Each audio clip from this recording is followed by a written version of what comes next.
കുഞ്ഞാ എന്നാ ഇത് അയ്യേ കോഴീന്റെ രൂപത്തില കോഴിക്കുഞ്ഞപ്പി. അത് കടിക്ക് ആ പിടുത്തം കറക്റ്റായിട്ടില്ല. തിരിച്ചു പിടിക്ക്. ജഗത്തി പിടിക്കുന്ന പോലെ പിടിക്ക്.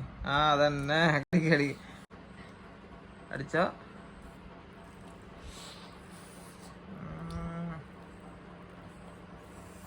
എങ്ങനെയുണ്ട്?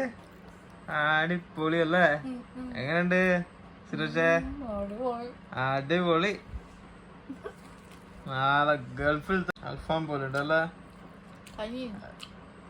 സുരേഷേ? ആ കുഴപ്പമില്ല. ജഗതീന്റെ എല്ലാത്തിലും കരിഞ്ഞ കോഴി തന്നെ കഴിക്കല്. പക്ഷെ ഏതാ ഫീല്? ഓ വേണ്ട ഞാൻ ബ്രഷ് ചെയ്തു. വേണ്ട